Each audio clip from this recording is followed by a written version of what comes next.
حضرت عمر فرمایا کرتے تھے اے اللہ موت شہادت کی ملے، ملی بھی مدینہ کے اندر۔ لوگ کہتے تھے عمر شہادت بھی مانگتے ہو، مدینہ کے اندر بھی مانگتے ہو۔ شہادت، شوق شہادت۔ رسول اللہ صلی اللہ علیہ وسلم فرمایا کرتے تھے احب ان اقتل فی سبیل اللہ ثم احیا ثم اقتل ثم احیا ثم اقتل۔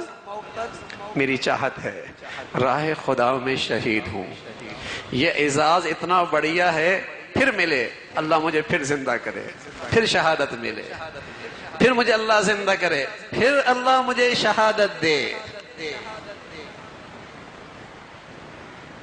تھرمامیٹر ہے کہ راہ خدا میں میری جان چلی جائے، نصیب جاگ گئے۔ کیا میرا ایمان اس قدر حرارت رکھتا ہے اس ایمان کے خاطر سب چیزوں سے دستبردار، ایمان سے دستبرداری نہیں، ایمان سے دستبرداری نہیں۔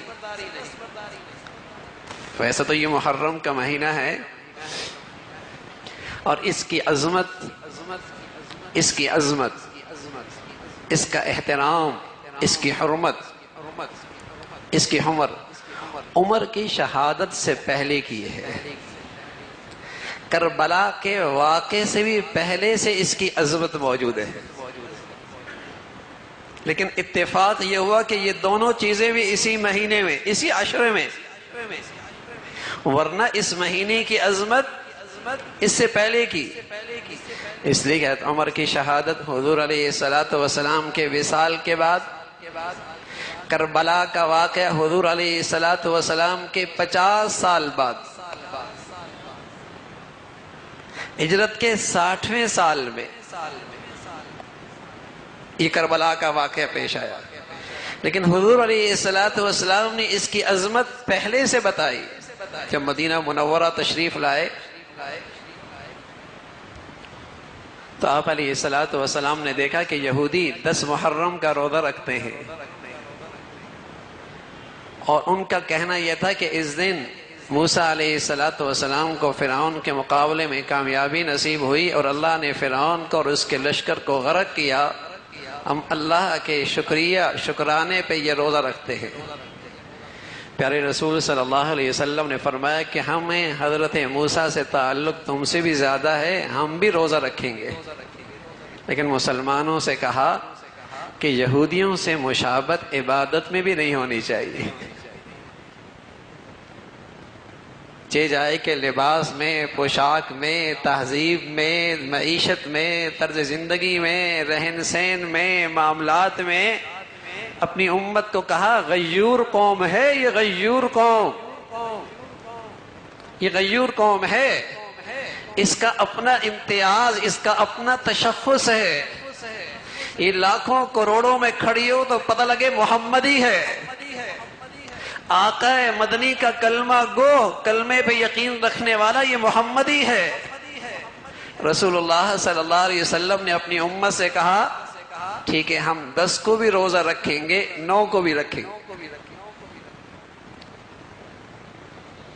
اب حضرت عمر کی شہادت بھی اب تک کوئی نہیں ہوئی تھی، کربلا کا واقعہ بھی کوئی نہیں پیش آیا، لیکن رسول اللہ صلی اللہ علیہ وسلم اس سے پہلے اس مہینے کی حرمت، عظمت کا تذکرہ فرما رہے ہیں۔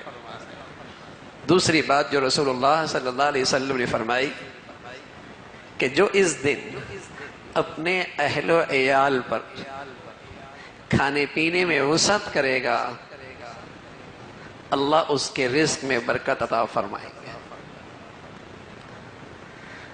تو اس محرم کے سلسلے میں رسول اللہ صلی اللہ علیہ وسلم کے جو ارشادات میں اس امت کو سبق ملا وہ 2 چیزوں کا، یا روزہ رکھ لو اور دوسرا کام اپنوں اہل عیال پر کھانے پینے میں وسعت رکھو۔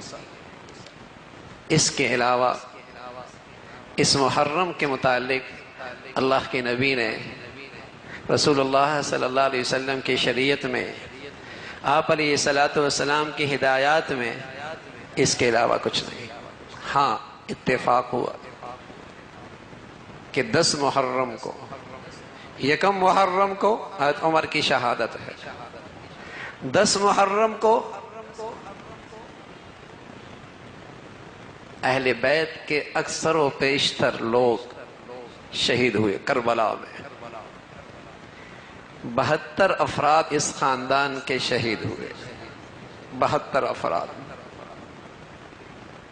اور اکثر و بیشتر اہل بیت سے۔ اور سچ یہ ہے مسلمان کے ایمان کا تقاضا ہے اور نبی سے سچی محبت کا تقاضا یہ ہے کہ اہل محبت سے محبت بھی اہل ایمان کے ایمان کا تقاضا ہے۔ بلکہ مسلمانوں کی نماز نہیں پوری ہوتی جب تک کہ صلاۃ و سلام اہل بیت پہ نہ کرے، نماز نہیں پوری ہوتی۔ اللہم صلی علی محمد وعلی آل محمد، اللہم بارک علی محمد وعلی آل محمد، آل محمد اہل بیت، ان سے محبت اہل ایمان کا تقاضا ہے۔